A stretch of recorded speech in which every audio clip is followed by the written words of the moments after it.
नमस्कार, आप देख रहे हैं राष्ट्र प्रथम और मैं हूं आपके साथ हिमानी। नजर करते हैं स्पीड न्यूज पर।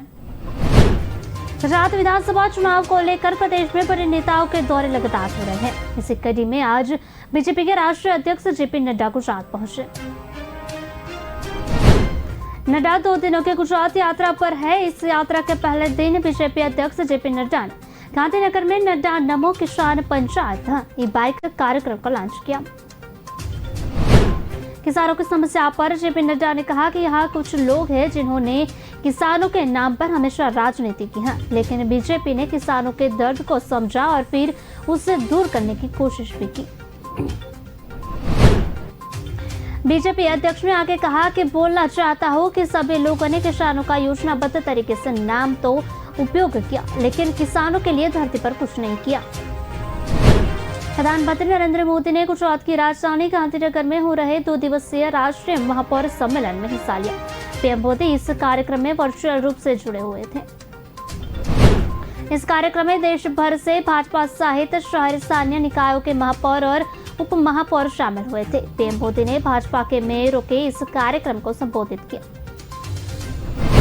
पीएम मोदी ने राष्ट्रीय महापौर सम्मेलन में भी सभी का स्वागत करते हुए कहा कि आजादी के अमृत काल में अगले 25 साल के लिए भारत के शहरी विकास का एक रूल मैप बनाने में इस सम्मेलन की बड़ी भूमिका है। राष्ट्रीय महापौर सम्मेलन में पीएम मोदी ने कहा कि साथियों, सबका साथ, सबका विकास, सबका विश्वास और सबका प्रयास, ये जो वैचारिक परिपाटी भाजपा ने अपनाई है, सर दर्द से जुड़ा करने की धमकी देने के मामले में कम होने का नाम नहीं ले रहे। वहीं राजस्थान के अलवर जिले में भी उदयपुर जैसी घटनाओं को अंजाम देने की धमकी बीजेपी कार्यकर्ता को दी गई है। कार्यकर्ताओं को होने साथ ही चारुला अग्रवाल IIT दिल्ली से पास आउट। उनका आरोप सोमवार सुबह वह जब अपने घर से बच्चों को स्कूल छोड़ने के लिए निकली तो फ्लैट के बाहर उनको एक धमकी भरी चिट्ठी रखी हुई मिली। हाल ही में कोर्ट से ज्ञानवापी मस्जिद को लेकर आए फैसले के बाद अलकर की बीजेपी नेता चारुल अग्रवाल को एक धमकी भरी चिट्ठी मिली है। शेयर ब्रोकर मर्चेंट का फर्जी फर्म बनाकर एक व्यक्ति ने बिलियारागंज के क्षेत्र ही नहीं बल्कि अन्य कई जगहों के रहने वाले लोगों का लगभग 500 करोड़ रुपए का चूना लगा दिया। पीड़ित अपना पैसा वापस पाने को लेकर परेशान है। वहीं इस मामले में बिलियारागंज थाने में छिछोरी गांव निवासी मोहम्मद शरीफ ने चुही गांव निवासी बिलाल व उसके परिवार के ही कुल 12 लोगों के खिलाफ मुकदमा पंजीकृत कराया है। इसके अलावा बिलाल समेत 5 के खिलाफ ऐसा ही एक मुकदमा बलिया जिले के केफना थाने में भी दर्ज हुआ है। बिलियारागंज के चिही निवासी में महाराष्ट्र बीजेपी अध्यक्ष चंद्रशेखर बावनकुळे ने दावा किया है कि पंचायत चुनाव में उसकी पार्टी के समर्थित 274 और शिवसेना के एकनाथ शिंदे गुट समर्थित 41 प्रत्याशी सरपंच के पद पर चुनाव जीत गए। शिंदे बीजेपी गुट समर्थित कुल 315 प्रत्याशी चुनाव जीते हैं। महाराष्ट्र के 16 जिलों में 540 ग्राम पंचायतों के लिए बीते रविवार को चुनाव हुआ था। इस चुनाव में औसतन 74% वोटिंग हुई थी। इन चुनाव में प्रत्याशियों का पार्टियां समर्थन करती है, लेकिन चुनाव चिन्ह नहीं देती। सोमवार को वोटों की गिनती हुई थी। ग्राम पंचायतों के अलावा सरपंचों के चुनाव भी वोटरों ने किए। भारतीय सेना जल्दी आर्मी डे और एयरफोर्स डे परेड को दिल्ली के बाहर शिफ्ट कर सकती है। आर्मी डे हर साल 15 जनवरी को मनाया जाता है। इस मौके पर दिल्ली के कंटेनमेंट एरिया में परेड होती है। वहीं एयरफोर्स डे 8 अक्टूबर को मनाया जाता है। Air force day parade Hindi airbase पर होती है। सेना के एक अधिकारी ने बताया कि अगले साल army day parade southern command में होगी। इसके लिए जल्दी लोकेशन फाइनल कर ली जाएगी। देश को आजादी मिलने के बाद 15 जनवरी 1949 की British commander in chief Francis Roy Bucher की जगह लेफ्टिनेंट जनरल KF करियप्पा पहले स्वदेशी कमांडर इन चीफ बने थे। दिल्ली के करोल बाग में सोमवार रात उस समय हड़कंप मच गया जब एक तेज रफ्तार फॉर्च्यूनर ने 6 गाड़ियों में टक्कर मार दी। घटना में वह मौजूद कई गाड़ियां डैमेज हो गई। बताया जा रहा है कि कार का ड्राइवर नशे की हालत में था और ओवर स्पीड में कार भगा रहा था। उसने पहले कई गाड़ियों को टक्कर मारी, फिर उसके बाद एक स्कूटी को 100 मीटर तक घसीट कर ले गया। स्कूटी सवार युवक की पहचान हिमांशु के रूप में हुई है। हादसे के उसकी हालत गंभीर बताई जा रही है। उसे अस्पताल में भर्ती करवाया गया है। हादसे में एक रिक्शे को भी नुकसान पहुंचा है। इस मामले में एक आरोपी को हिरासत में लिया गया है। आरोपी की पहचान सुधीर जैन के रूप में हुई है। दिल्ली की आबोहवा फिर से खराब होने लगी है। मंगलवार सुबह ही लगातार दूसरे दिन वायु की गुणवत्ता चिंताजनक स्थिति में रही। दिल्ली के आनंद विहार में एयर क्वालिटी यानी AQI 418 पर पहुंच गया है। इससे पहले सोमवार को वायु गुणवत्ता खराब श्रेणी के करीब दर्ज की गई। राष्ट्रीय राजधानी 24 घंटे का औसत वायु गुणवत्ता सूचकांक सोमवार शाम 4 बजे 182 दर्ज किया गया। यह रविवार को 119, शनिवार को 70 और शुक्रवार को 40 पर दर्ज किया गया। आनंद विहार इलाके में AQI 405 गंभीर श्रेणी में दर्ज किया गया। स्काईमेट वेदर के उपाध्यक्ष जलवायु परिवर्तन और मौसम विज्ञान महेश पलावत ने बताया कि पूर्वी और पश्चिमी हवाओं के संगम ने स्थानीय प्रदर्शकों को फैलने नहीं दिया। पृथ्वी विज्ञान मंत्रालय के दिल्ली NCR के लिए वायु गुणवत्ता पूर्व चेतावनी प्रणाली के अनुसार मंगलवार को हवा की गुणवत्ता मध्यम से खराब श्रेणी में और बुधवार को खराब श्रेणी में रहने की संभावना है। दिल्ली के खराब शराब घोटाले में ईडी ने आम आदमी पार्टी के विधायक दुर्गेश पाठक से ईडी की पूछताछ जारी है। खबर के मुताबिक ईडी ने दुर्गेश को फोन जब्त कर लिया और उसमें डेटा की जांच की जा रही है। MCD चुनाव प्रभारी और राजेंद्र नगर विधायक दुर्गेश पाठक को ईडी के संबंध पर आप भड़की हुई है। यह दूसरी बार है जब ईडी पाठक से पूछताछ कर रही है। सितंबर में जब ईडी ने मुंबई में एक अन्य मुख्य आरोपी विजय नायर से आवास पर छापा मारा तो पाठक तलाशी अभियान के दौरान जगह पर मौजूद थे। हिंदुओं के खिलाफ कथित तौर पर नफरती बातें पर तमिलनाडु में सत्तारूढ़ द्रमुक सांसद व पूर्व केंद्रीय मंत्री राजा की मुश्किलें बढ़ गई। तमिलनाडु भाजपा के IIT प्रकोष्ठक अध्यक्ष CTR निर्मल कुमार ने ट्वीट कर यह जानकारी दी। कुमार ने बताया कि सांसद राजा के खिलाफ पार्टी ने स्पीकर बिरला को हलफनामे के साथ शिकायत की है। लोकसभा के कामकाज संचालक नियम 233A के तहत की गई शिकायत में राजा के बयान को अनैतिक बताते हुए हिंदुओं के खिलाफ घृणा फैलाने वाला बताया गया है। नोएडा के सेक्टर 21 जलवायु विहार सोसाइटी की दीवार गिर गई है। हादसे में 4 लोगों की मौत हो गई है, जिसमें 3 एक ही परिवार के थे। मरने वालों में धर्मवीर पुष्पेंद्र पन्नालाल और अमित है। पुष्पेंद्र पन्ना और अमित एक ही परिवार के थे। तीनों बदायूं के रहने वाले थे, जबकि धर्मवीर संभल का रहने वाला था। इसमें मौके पर फायर ब्रिगेड कर्मी, पुलिस और प्राधिकरण के अधिकारी मौके पर पहुंच गए। ये दीवार सोसाइटी के चारों ओर से कवर करती है। इसका एक तरफ का करीब 100 मीटर हिस्सा गिर गया है। मौके पर 5 जेसीबी मशीन मलबा हटाकर दबे मजदूरों को बाहर निकाला गया। जिलाधिकारी सुहास एलवाई ने बताया, नोएडा प्राधिकरण की ओर से नाले की सफाई के लिए कंट्रैक्ट दिया गया था। मजदूर नाले की सफाई का काम कर रहे थे। चुनावी राज्यों में कांग्रेस छत्तीसगढ़ जैसा ही वादा कर रही है। कांग्रेस के पूर्व अध्यक्ष राहुल गांधी ने अब गुजरात में पुरानी पेंशन बहाली का वादा किया है। उसके बाद को आगे बढ़ाते हुए मुख्यमंत्री भूपेश बघेल ने कहा कि हिमाचल प्रदेश की जनता से भी पुरानी पेंशन बहाली का वादा किया गया, गुजरात में भी वैसा ही करेंगे। कांग्रेस नेता राहुल गांधी ने सोशल मीडिया पर एक पोस्ट साझा की। उन्होंने लिखा कि पुरानी पेंशन खत्म कर भाजपा ने बुजुर्गों को आत्मनिर्भर से निर्भर बना दिया। देश को मजबूत करने वाले सरकारी कर्मचारियों का हक है कि पुरानी पेंशन। हमने राजस्थान और छत्तीसगढ़ में पुरानी पेंशन बहाल की है। गुजरात में भी कांग्रेस की सरकार आएगी, पुरानी पेंशन लाएगी। इसके बाद मुख्यमंत्री भूपेश बघेल ने इस साल के बजट भाषण का वह हिस्सा सोशल मीडिया पर डाला, जिसमें वे पुरानी पेंशन योजना बहाल करने की घोषणा करते हुए दिख रहे हैं। बाद में मुख्यमंत्री ने कहा कि छत्तीसगढ़ में हमने कर्मचारियों की परेशानियां समझी, यहाँ ओल्ड पेंशन स्कीम लागू किया। राजस्थान में भी छत्तीसगढ़ की तरह ओल्ड पेंशन स्कीम लागू है।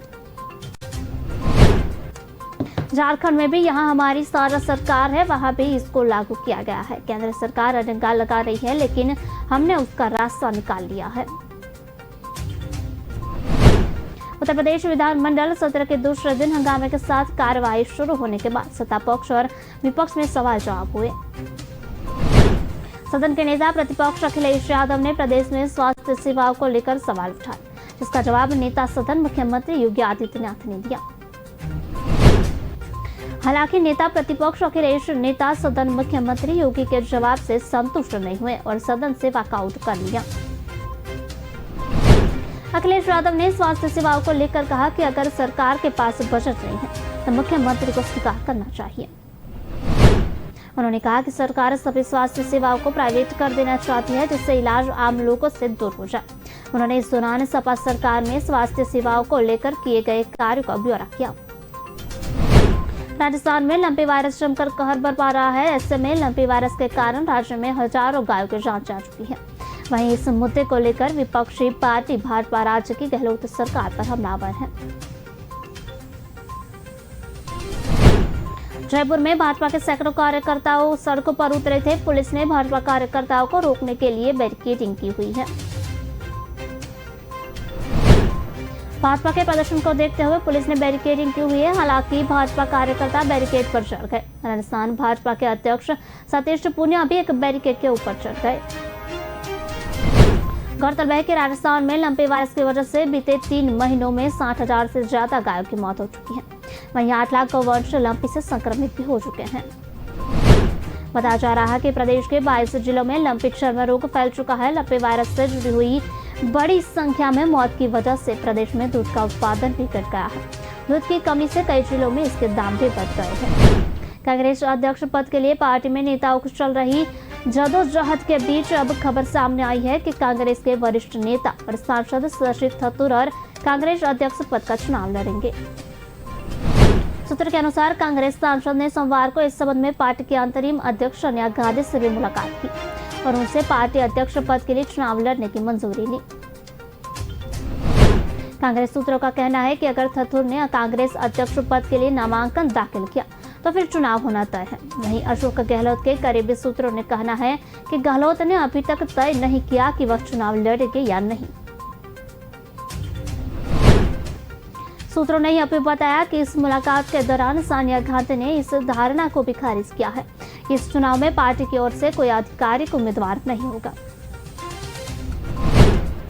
उधर थरूर ने सोनिया से मुलाकात की पृष्ठभूमि में कांग्रेस ने कहा कि कोई भी चुनाव लड़ने के लिए स्वतंत्र है और यही पार्टी नेतृत्व का सतत रुख है तथा चुनाव लड़ने के लिए किसी की अनुमति की जरूरत नहीं है। बसपा सुप्रीमो मायावती ने प्रदेश की योगी सरकार पर हमला करते हुए कहा था कि भाजपा सरकार विपक्ष के खिलाफ तानाशाही प्रवृत्ति अपना रही है जो घातक है। उन्होंने ट्वीट कर कहा कि विपक्षी पार्टियों को सरकार का जन विरोधी नीतियों व उसकी निरंकुशता तथा जुल्म ज्यादती आदि को लेकर धरना प्रदर्शन करने की अनुमति नहीं देना भाजपा सरकार की नई तानाशाही प्रवृत्ति हो गई। इसी क्रम में इलाहाबाद विश्वविद्यालय द्वारा फीस में एक मुश्त भारी वृद्धि करने के विरोध में छात्रों के आंदोलन को जिस प्रकार कुचलने का प्रयास जारी है वही अनुचित व निंदनीय है। उन्होंने कहा कि भाजपा सरकार इससे साबित कर रही है कि वह जनक्रोश से डर से कितना असुरक्षित महसूस कर रही है। सत्ता जितनी कमजोर होती है दमन उतना ही अधिक बढ़ता है। दिल्ली के मुख्यमंत्री और आम आदमी पार्टी के राष्ट्रीय संयोजक अरविंद केजरीवाल ने गुजरात के वडोदरा हवाई अड्डे पर पहुंचने पर मोदी के नारे से उनका स्वागत किया। बाद में केजरीवाल के जयकारे भी सुनाई दिए गए। केजरीवाल चुनावी राज्य गुजरात के 1 दिवसीय दौरे पर है, जहां पर वडोदरा के एक टाउन हॉल बैठक को संबोधित करेंगे। अपने राजनीतिक प्रतिद्वंदी और प्रधानमंत्री नरेंद्र मोदी के नाम के नारे से आमने सामने होने पर केजरीवाल एक मीडिया कर्मी की ओर बढ़ते हुए मुस्कुराते हुए देखा जा सकता है। घटना पर प्रतिक्रिया देते हुए भाजपा की प्रीति गांधी ने ट्वीट किया कि मोदी के गुजरात में अरविंद केजरीवाल का गर्मजोशी से स्वागत किया जा रहा है। अब गुजरात में पैरे जमाने की कोशिश कर रही है, जहां पार्टी पिछले विधानसभा चुनाव में अपना खाता नहीं खोल पाई थी। पंजाब में भारी जीत के बाद पार्टी देश के अन्य हिस्सों में भी अपने पैर पसारने की कोशिश कर रही है। गुजरात के लोगों तक पहुंचने के अपने प्रयास में केजरीवाल ने भाजपा के 27 साल के शासन पर निशान साधने में कोई कसर नहीं छोड़ते हुए राज्य के कई दौरे किए और दिल्ली मॉडल की सराहना करते हुए कहा कि अगर पार्टी सत्ता में आई है तो इसे लागू करने का वादा किया जाता है। केजरीवाल उस सवाल का जवाब दे रहे थे जिसमें भाजपा नेताओं ने कहा था कि सामाजिक कार्यकर्ता मेघा पाटकर गुजरात विधानसभा चुनाव में आपकी तरफ से मुख्यमंत्री पद की उम्मीदवार होगी। 200 करोड़ रुपए की मनी लॉन्ड्रिंग केस में एक्ट्रेस जैकलिन फर्नांडिस को सोमवार को पूछताछ जारी है। दिल्ली पुलिस की इकोनॉमिक ऑफिस विंग ने उन्हें सुकेश से मिले गिफ्ट और लेन देन की दस्तावेजों के साथ बुलाया था, लेकिन जैकलिन ईओडब्ल्यू ऑफिस 2 घंटे 30 मिनट देरी से पहुंची। ईओडब्ल्यू के जॉइंट कमिश्नर छान शर्मा और स्पेशल कमिश्नर रविंदर यादव की अगुवाई में 6 अफसरों की टीम एक्ट्रेस से सवाल कर रही है। जैकलिन ने साथ उनकी ड्रेस डिजाइनर लिपाक्षी को भी कत्ल किया था। दोनों को आमने सामने बिठाकर सौजाब होने थे। हालांकि रिपोर्ट के मुताबिक लिपाक्षी को वायरल फीवर, तबीयत खराब होने के कारण ईओडब्ल्यू ऑफिस नहीं पहुंच पाई। इससे पहले ईओडब्ल्यू ने 14 सितंबर को जैकलिन से 8 घंटे की पूछताछ की थी। इस दौरान करीब 100 सवाल भी पूछे गए थे। जैकलिन और सुकेश के कई प्राइवेट फोटोज भी सोशल मीडिया पर वायरल हुए थे, जिसके बाद ईडी ने जैकलिन से पूछताछ की और दोनों के फोटोज को सबूत के रूप में देखा गया। ईडी का मानना है कि जैकलिन को शुरू से ही पता था कि इस केस का मुख्य आरोपी सुकेश चंद्रशेखर ठग है और वह जबरन वसूली करने वाला है। उत्तर प्रदेश विधानमंडल के मानसून सत्र के दूसरे दिन विधानसभा में शब्दों के बार जोरदार ढंग से चले। नेता विरोधी दल अखिलेश यादव ने योगी सरकार पर हमला बोला तो मुख्यमंत्री योगी आदित्यनाथ की तरफ से उनको माकूल जवाब भी मिला। सभी को पता है कि यह कभी नहीं एक हो सकते। समाजवादी पार्टी को तो प्रदेश सरकार के अच्छे कार्यों को सहर्ष स्वीकार करना चाहिए और नेता विरोधी अखिलेश को इस बारे में तो सच बोलना चाहिए। अब नेशनल हेल्थ सर्वे के आंकड़े देखने की जरूरत है। प्रदेश में बीते 5 वर्ष में शिशु और मातृ मृत्यु दर में कमी आई है। उत्तर प्रदेश में स्वास्थ्य सेवाओं को लेकर लगातार बेहतर सुधार हुए हैं। सदन में अखिलेश यादव ने प्रदेश के उप मुख्यमंत्री ब्रजेश पाठक को निशाने पर रखा और उनको सिर्फ छापा मारा बताया था। अखिलेश यादव उत्तर प्रदेश की स्वास्थ्य सेवाओं को लेकर सदन में तख्त तेवर में थे, लेकिन सीएम योगी आदित्यनाथ ने भी उनको बेहद सदा सा जवाब दे दिया। नेता सदन मुख्यमंत्री योगी आदित्यनाथ के भाषण से अखिलेश यादव संतुष्ट नहीं, इसलिए विपक्ष ने सदन से वॉकआउट किया। उपराष्ट्रपति जगदीप धनखड़ ने कहा कि वह भारत के खिलाफ किसी भी तरह की प्रतिकूल टिप्पणी से आयत है, जो जमीनी हकीकत से पूरी तरह से अलग है और जिसे मीडिया ने जोर जोर से उठाया है। अखिल भारतीय प्रबंधन संघ के 49वें राष्ट्रीय प्रबंधन सम्मेलन का संबोधित करते हुए धनखड़ ने कोविड-19 महामारी से निपटने का व्यापार करने में आसान आर्थिक सुधार और भारत के आगामी G20 राष्ट्रपति पद के सरकार की उपलब्धियों का जिक्र किया। धनखड़ ने कहा कि महामारी ने सभी को देश की ताकत से अवगत करवाया है। यह जीवन के हर पहलू में परिलक्षित हुआ जब लोग मदद की जरूरत वाले लोगों को पीड़ा को कम करने के लिए आगे आए। उपराष्ट्रपति ने कहा, कभी कभी यह मेरे दिल को दुख देता है जब दुनिया के किसी भी कोने में इस देश की जमीनी हकीकत से पूरी तरह से अलग एक आवाज आती है, जो कुछ प्रतिकूल कहती है और जिसे मीडिया जोर शोर से उठाता है। धनखड़ ने कहा कि इस तरह की टिप्पणी सम्मेलन में शामिल होने वाले उद्योग जगत के नेताओं का अपमान है, जिनके पास कहीं से भी बोलने वाले सज्जन की तुलना में बहुत अधिक परिपक्वता है। उपराष्ट्रपति ने कहा कि इस तरह की राजनीति को रोकना होगा और यह नियंत्रण केवल उच्च सहकर्मी के समूह में हो सकता है जो मेरे सामने है। मैं इस पर अधिक विचार नहीं करूंगा। धनखड़ ने बताया कि भारत इस साल के अंत में G20 अध्यक्षता ग्रहण कर सकता है, जिससे देश को और भी वैश्विक आर्थिक और राजनीतिक एजेंडा को आकार देने का मौका मिलेगा। म्यांमार के उत्तर मध्य स्थित एक स्कूल और गांव में सेना के हेलीकॉप्टरों की गोलीबारी में कम से कम 17 अन्य लोग घायल हो गए। सेना का कहना है कि उसने गोलियां इसलिए चलाई क्योंकि विद्रोही इस बिल्डिंग का इस्तेमाल सरकारी सेना हमला के लिए कर रहे थे। स्कूल के प्रशासक ने समाचार एपी को बताया कि वह बच्चों को सुरक्षित निकालने की कोशिश कर रही थी, तभी सरकार MI-35 हेलीकॉप्टर ने स्कूल पर फायरिंग शुरू कर दी। उन्होंने कहा कि चूंकि छात्रों ने कुछ भी गलत नहीं किया था, मैंने कभी सोचा नहीं था कि उन्हें मशीन गनों में बेरहमी से गोली मारी जाएगी। प्रशासक ने आगे कहा कि वे 1 घंटे तक हवा से स्कूल कैंपस में गोली चलाते रहे। 1 मिनट के लिए भी नहीं रुके। उस समय हम केवल बौद्ध मंत्र का जाप करते थे। सरकारी मीडिया ने अगले दिन हमने सूचना दी कि जिसमें दावा किया गया कि विद्रोही पीपुल्स डिफेंस फोर्स के सदस्यों पर उनके समर्थकों कार्चन इंडिपेंडेंस आर्मी की मौजूदगी रिपोर्ट मिलने के बाद सरकारी सेना और चुप निरीक्षक के लिए गांव गई थी। मीडिया ने कहा कि स्कूल और आसपास के बौद्ध मठों में वे छिपे हुए थे। म्यांमार की सैन्य जुटाव पीडीएफ को आतंकवादी मानती है।